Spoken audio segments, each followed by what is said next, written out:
My name is Maria Smith, and I stood at the edge of my brother's Navy SEAL Trident ceremony wearing my own dress uniform, 3 rows of ribbons on my chest, sergeant's stripes on my sleeve, and I still felt, somehow, like the least important person in that hangar. My brother Ethan had just completed BUD-S, one of the most grueling training pipelines in the entire military, a fact I understood better than most civilians in that room because I'd spent 9 years in the Marine Corps myself, deployed twice, decorated once for actions I still don't talk about at family dinners. But none of that had ever mattered much to my father. Dad was a retired Master Chief himself, Navy through and through, and from the moment Ethan announced he wanted to try out for BUD-S, our father had transformed into a man I barely recognized, proud, animated, telling anyone who'd listen that his son was about to become a real warrior. I'd watched this transformation from a careful distance for 2 years, telling myself it didn't sting, that I was happy for Ethan, that my own service simply looked different and that was fine. It wasn't entirely fine, but I'd made peace with a version of it. The ceremony itself was beautiful in the way military ceremonies often are, solemn, disciplined, charged with an emotion that doesn't need many words to land hard. I watched Ethan receive his Trident pin, watched the senior instructor pin it to his chest with the traditional firm press that draws blood sometimes, a small physical reminder that this achievement was earned in blood and exhaustion, not given. I felt real, uncomplicated pride watching my brother in that moment. Whatever strange currents ran underneath our family, Ethan had worked himself into the ground for this, and he deserved every second of it. The trouble started at the reception afterward. Dad had been drinking, not excessively, but enough to loosen whatever thin filter usually kept his sharper opinions contained. He was holding court near the refreshment tables, surrounded by a small cluster of officers and family friends, recounting, for what must have been the 4th time that afternoon, the story of Ethan's Hell Week, embellishing details with the enthusiasm of a man who'd waited his whole life to have a son who made him this proud. I'd come over to congratulate one of Ethan's instructors I recognized from a joint training exercise years earlier, and Dad, spotting me, decided, for reasons I still don't fully understand, though I suspect the drinks had something to do with loosening a resentment he usually kept quieter, to include me in his story in a way I hadn't expected. And this one, he said, gesturing toward me with his glass, loud enough for the small cluster around him to hear, this one decided the Marine Corps was more her speed. Little less demanding, if you know what I mean. He laughed, the kind of laugh designed to invite others to laugh along with him. A few people did, uncomfortably, clearly unsure if this was an inside family joke or something more pointed. I felt my face go hot, but I kept my expression neutral. 9 years of military bearing does that for you. You learn to absorb things in public and process them later, privately, where it's safer. Dad, Ethan said quietly, stepping closer, clearly catching the tension in my posture even if the others hadn't. That's not really. I'm just saying, Dad continued, undeterred, warming to whatever point he thought he was making, some of us actually go through the fire. Some of us just fill out paperwork and call it service. He said it with a grin, like it was still a joke, but there was an edge underneath it that told me exactly how long he'd been sitting on that particular thought. The small crowd around him had gone quiet. In that specific way people go quiet when they've just watched something land wrong and don't know whether to acknowledge it or pretend they didn't hear. I opened my mouth to say something, I don't even know what, some version of a calm, measured response I'd practiced 100 times in my head for exactly this kind of moment with my father, when a voice cut through the small crowd from just behind Dad's shoulder. Master Chief Smith, the voice said, calm, even, carrying the particular authority that doesn't need volume to command a room. I think you should be a little more careful about how you characterize Marine Corps service.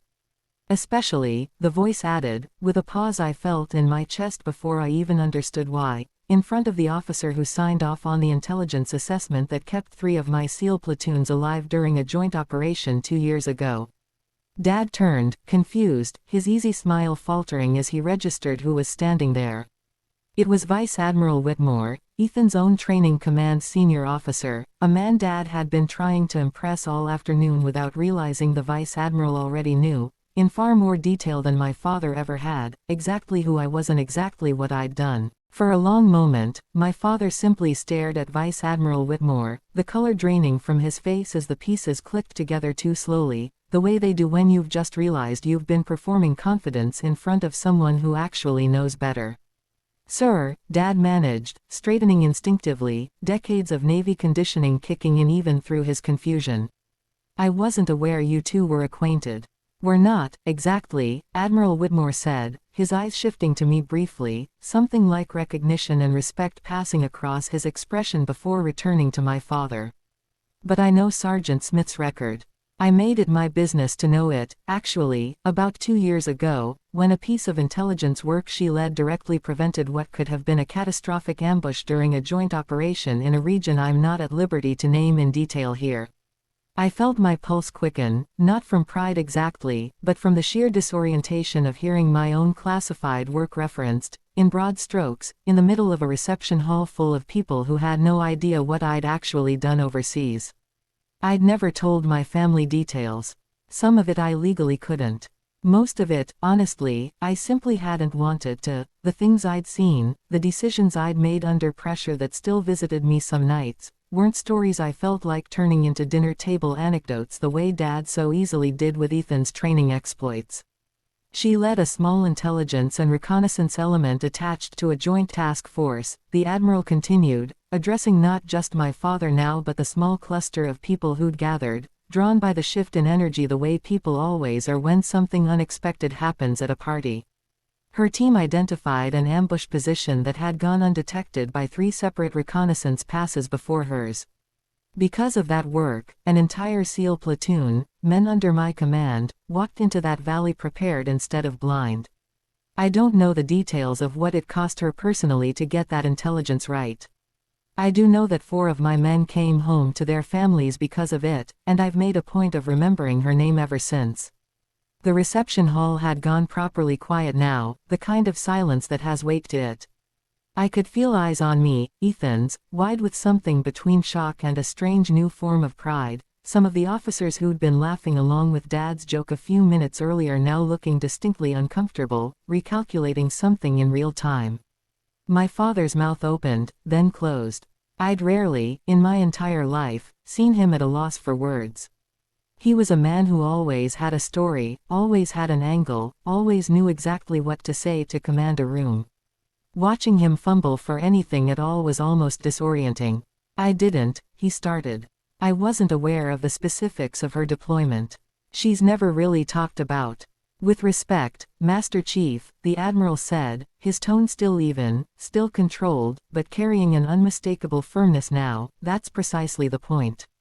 Some of the most consequential work in this military is done by people who never get to talk about it, not at parties, not in front of family, sometimes not ever. The trident your son earned today is extraordinary, and he should be immensely proud of it. But service that doesn't come with a public ceremony isn't lesser service. Sometimes it's simply quieter, because quiet is what the mission required." I watched my father absorb this, watched something complicated move behind his eyes, not quite shame, not yet, but the first cracks of a realization dawning slowly, the kind that takes time to fully land in a man who'd spent 30 years building an identity around a very specific, narrow definition of what real service looked like. Ethan stepped closer to me, his voice low, meant only for me.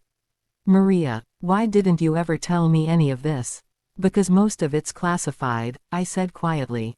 "And because some of it isn't the kind of thing you tell people at parties, even if it wasn't." The Admiral, apparently not finished, turned his attention fully to my father one more time. "Master Chief, I'd encourage you to ask your daughter about her service sometime, not to embarrass her further, but because I suspect there's a great deal you don't know about the daughter standing right in front of you. And I think you'd find, if you actually asked instead of assumed, that you have far more to be proud of than you realize." He gave me a small, respectful nod, said something congratulatory to Ethan about his trident, and moved on to greet another cluster of guests, leaving behind a silence that felt, to me, louder than anything that had been said. My father turned to look at me, really look at me, in a way I don't think he had in years. The reception continued around us, but for a long moment it felt like Dad and I were standing in a small bubble of silence, the noise of celebration muffled at the edges. He looked at me with an expression I hadn't seen from him before, not the easy confidence he usually wore, but something rawer, more uncertain. "Maria," he said finally, his voice quieter than I'd heard it all day. "Is that true, what he said?" "I can't get into specifics," I said. "Most of it's still classified, some of it will be for years. But yes, it's true." He was quiet for a moment, glancing toward where the Admiral had walked off, then back at me. "Why didn't you ever tell me?" I felt something tighten in my chest, not anger exactly, something older and more tired than that. "Dad," I tried. "Years ago. Remember when I came home after my second deployment, and I tried to tell you about some of what happened out there? You changed the subject within about 2 minutes to ask if Ethan had heard back about his SEAL packet." He flinched, just slightly, and I watched him search for a memory that clearly hadn't registered the same way for him as it had for me. "After a while," I continued, keeping my voice level, though it cost me something to do it, "I stopped trying. It felt like whatever I brought home, whatever it cost me to be over there, it never quite measured up to what you wanted to hear about. Ethan hadn't even started training yet, and somehow he was already the son whose future service you were most excited about. I figured mine just didn't register the same way." "That's not," he started, then stopped himself, and I watched him actually think before speaking, maybe for the first time that entire afternoon. "That's not fair to you. But I understand why you'd feel that way." It wasn't quite an apology. Not yet. But it was more honesty than I think either of us expected from him in that moment. "I always thought of the Navy as," he paused, searching for words, "as where the real tests were. Where the real proving grounds were. I spent 30 years believing that, and when Ethan wanted to try for Bud.S, it felt like watching him choose the hardest possible path, the most respected path, and I got swept up in being proud of that. I don't think I ever stopped to consider that what you'd been doing this whole time might have required just as much, in different ways I simply didn't understand well enough to ask about." "It's not a competition, Dad," I said, though even as I said it, I recognized the exhaustion in my own voice, because some part of this had always felt exactly like a competition, one I'd quietly been losing for years without him ever realizing there'd been a contest at all. "No," he agreed. "It shouldn't be. I think I turned it into one anyway, without meaning to. I'm sorry, Maria. I don't say that easily, and I mean it. It wasn't a magic fix. I want to be honest about that." One uncomfortable conversation at a reception hall, prompted by an admiral's intervention rather than my father's own initiative, didn't erase years of feeling like the overlooked child in a family that measured worth by how loudly your achievements could be celebrated. But it was something. It was more honesty than we'd exchanged in years, and standing there in my dress uniform, watching my father actually look uncertain and human instead of performatively proud, I felt something shift, cautiously, in my chest. Ethan, who'd been quiet through most of this exchange, finally spoke. "Maria, I want to hear about it. Whatever you can tell me.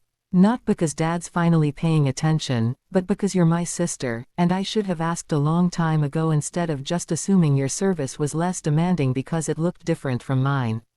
I looked at my brother, genuinely one of the most physically capable, disciplined people I'd ever known, having just completed one of the hardest training pipelines in the world, asking, sincerely, to understand a version of service he'd never had access to before. "Some of it, when we're somewhere private," I said. "There's a lot I still can't share. But some of it, yes.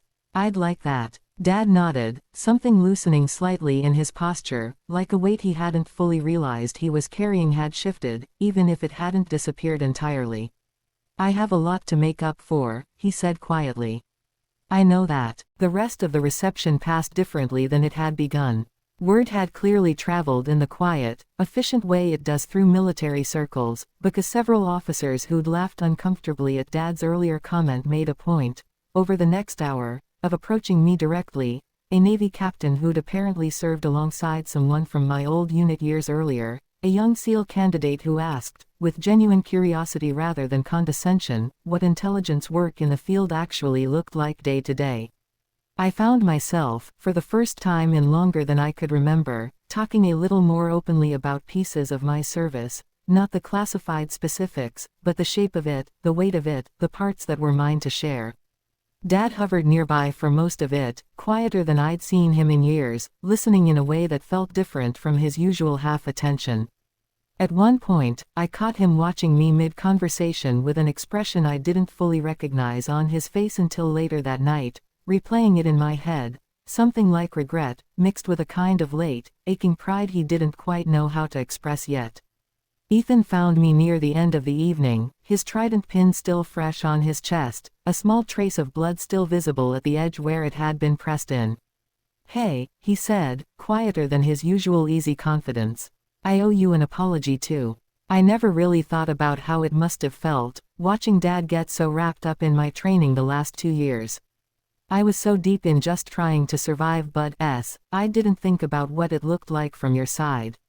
"You don't owe me an apology," I said. "You worked incredibly hard for this.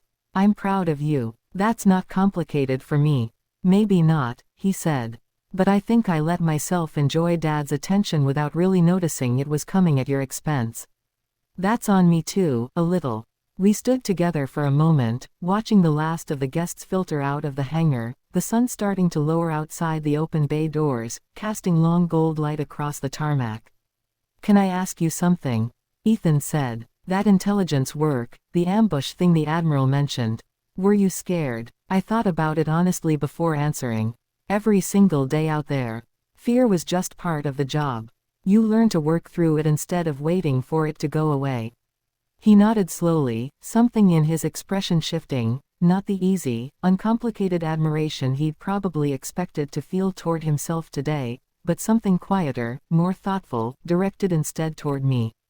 "I think I understand a little better now why you never really talked about it much." "It's not that I didn't want to," I said. "It's that for a long time, it didn't feel like there was room for it. Every conversation in this family somehow found its way back to you and Dad's shared excitement about Bud-S, and I got tired of trying to fit myself into the margins of that." "That's fair," Ethan said quietly.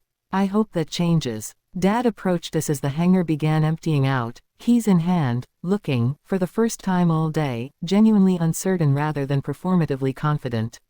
"I'd like to take you both to dinner before you head back to your units," he said. "Not a big thing. Just us. I think I have a lot of listening to catch up on."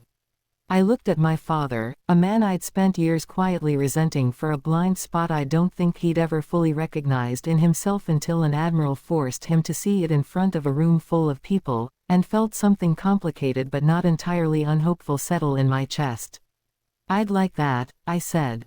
It wasn't everything fixed in one conversation, one dinner invitation, one uncomfortable moment of public correction from a man with 3 stars on his shoulder.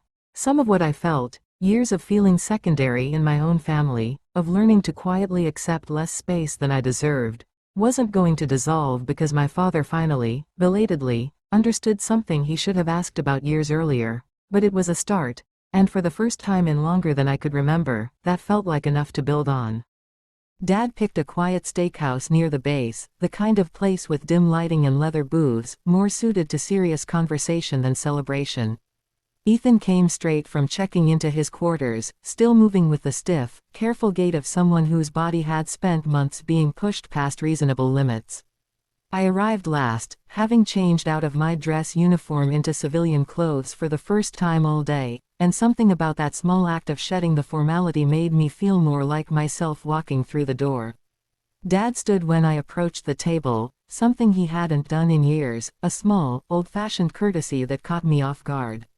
"Thank you for coming," he said, as if I might not have, as if this dinner were something I was doing him a favor by attending rather than a fairly ordinary family meal.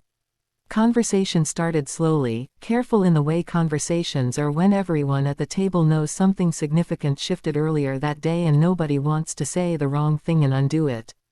Ethan filled some of the early silence talking about his training class, the instructors, the exhaustion of Hell Week, stories I'd heard versions of already, but I noticed, this time, he kept glancing at me between anecdotes, almost checking himself, making sure he wasn't slipping back into monopolizing the room the way our family conversations usually went. It was Dad who finally addressed it directly, setting down his water glass with a small, deliberate motion. "I've been thinking, since the ceremony, about something Admiral Whitmore said. About quiet service. About assuming quiet meant less important."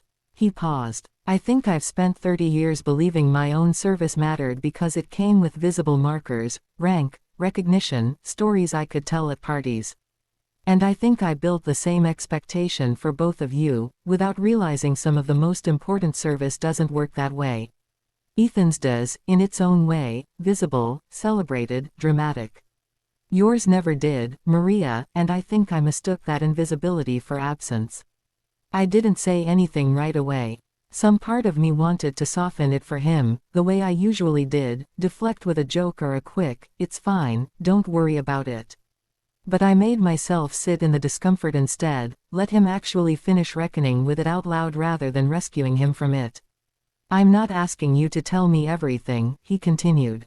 "I understand there are things you legally can't share, and probably things you simply don't want to. I just want you to know I finally understand there was a whole dimension of who you are that I never made space for. And I'm sorry it took a Vice Admiral publicly correcting me to see it." "Me too, honestly," I said quietly. "I wish it hadn't taken that either. I tried, for a while, to make space for it myself. Eventually I just stopped trying." "I know," Dad said. "I think I'll spend a while making up for that. Not because I expect it to fix everything quickly. Just because it's true, and it's overdue." Ethan reached over at one point and squeezed my shoulder, a small, wordless gesture that said more than anything he could have added verbally to the conversation. We didn't solve everything that night. There were old wounds that a single dinner, however sincere, couldn't fully close, years of feeling secondary, of learning to expect less attention, don't unwind in a few hours over steak and quiet apologies. But something had shifted, undeniably, in the room. Not a resolution, exactly. A beginning. Part 6, The Ghost No Longer. 6 months have passed since that ceremony. I'm writing this from my apartment near base, between assignments, in a rare stretch of downtime that's given me space to actually reflect on everything that changed that day. Dad calls more now, not constantly, not performatively, but with a consistency that feels different from before. He asks questions sometimes about my work, careful ones, respectful of what I can and can't say, genuinely curious in a way he never used to be. Last month, he asked if I'd be willing to talk to a small group of veterans at his old post about intelligence work in the field. Not for recognition, he was careful to clarify, just because he thought younger service members deserved to hear from someone who'd actually done it, someone whose story had been overlooked for too long, including by her own family. I said yes. It felt like something worth doing, on my own terms, for reasons that had nothing to do with proving anything to my father anymore. Ethan and I talk more too. He's deep into his first team assignment now, understandably consumed by the demands of that world, but he makes a point of checking in, asking real questions instead of assuming he already understands what my service looks like. Last week he sent me an article about intelligence operations in a conflict zone I couldn't confirm or deny having worked in, just a simple message, "Made me think of you. Proud of you," in case I don't say it enough. I think about Admiral Whitmore sometimes, a man who had no obligation to intervene that day, who could have let my father's comments slide the way everyone else in that reception hall seemed prepared to. I don't know exactly why he chose to speak up. Maybe it was simply a matter of professional integrity, an unwillingness to let inaccurate assumptions about service stand uncorrected in front of him. Maybe he'd simply had enough of watching quiet, essential work go unacknowledged over the course of his own career. Either way, I've never had the chance to properly thank him, though I've thought, more than once, about writing a letter. What I've come to understand, in the months since that ceremony, is that the ghost I'd felt like in my own family wasn't really about my father's blindness alone. It was also about my own long habit of shrinking, of accepting invisibility as the price of avoiding conflict, of choosing silence over the risk of asking to be seen. Dad's growth mattered, and I don't want to minimize it. But so did my own decision, finally, to stop making myself smaller to keep the peace. I don't know if my family will ever fully understand the specifics of what I've done in uniform. Some of it, by design, they never will. But for the first time in years, I don't feel like I'm competing for space in my own story. I take up room now, quietly, the way I always have, but without apologizing for it. Some ceremonies mark an ending. This one, unexpectedly, marked a beginning.